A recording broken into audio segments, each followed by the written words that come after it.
hearing what you've heard, Hmm. how does that make you think? And how do you kind of look at the science of learning from, in the work that you're doing?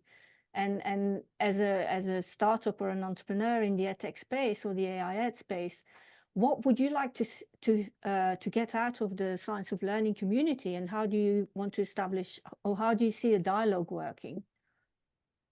Yes, so I think all the feedback that we've received here is true, and we see it on our day-to-day work. And maybe I want to give you a glimpse into our world as an EdTech company that provides a solution to schools, and maybe this will give you some reference as to what the scientific community can do to introduce science of learning into schools.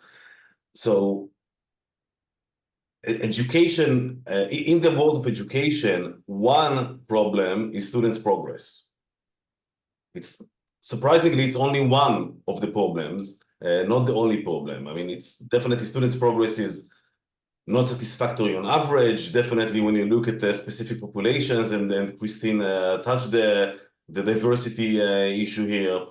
And there are several ways for EdTech companies, even if they choose to address progress, there are several ways to do it. For example, they can save time for teachers. Okay, so that, which is very administrative.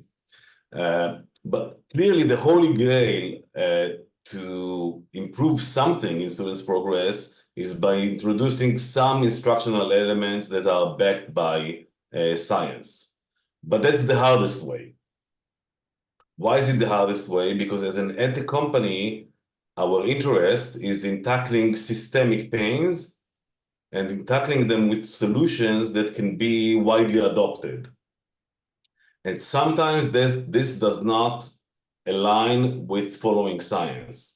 And I want to give you two examples about alignment of companies' interest with science, one from my previous company that I founded, and the second from my new baby, my new company, Novodia.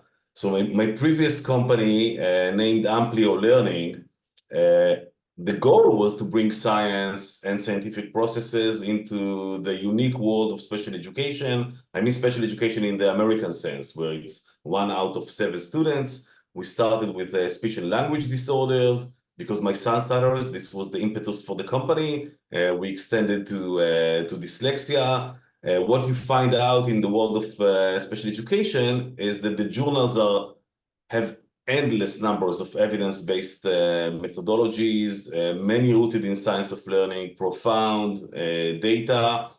But the intervention in reality is, to say the least, more on the intuitive side for many different reasons. We can have a different webinar on that only.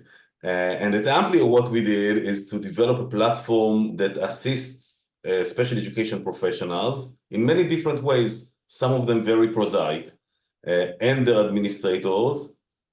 And while doing so, we also made sure that we ensure that sound science is used and utilized in the clinical work during intervention. And this platform was adopted by hundreds of school districts and state agencies. We had the opportunity to bring science into intervention because we helped speech pathologists, dyslexia interventionists, administrators in many different other ways. In Novodia, which is my new company, we are looking at a different profound systemic pain. You may know that school systems are investing a lot in high quality instructional materials. You may be surprised to learn that these high quality instructional materials, some of them are evidence-based, do not find their ways into the hands of students.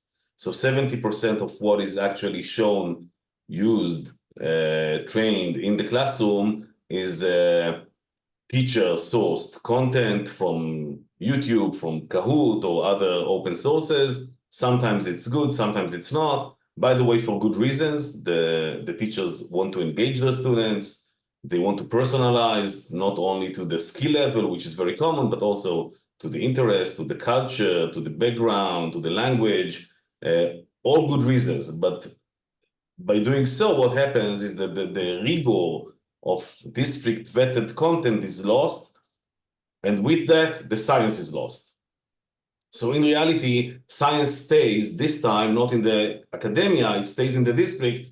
It doesn't get to the classroom and definitely not to the students. And at Novodia, what we're trying to do is to harmonize the evidence-based content that is approved by the district, by the school system, with what teachers need so that they can meet all students where they're at. You can see an example in my background. We do it with generative AI. So here's the point. The point is that if an EdTech company has a say on the flow of content, if an EdTech company has a say on workflows, the EdTech company opens the opportunity to also bring science of learning into action. But if they don't, there is no opportunity. It remains as a theoretical solution only. So don't be surprised that 90% of what we are doing is not science of learning. It's actually solving many other problems with relatively low-level solutions that are palatable for school systems.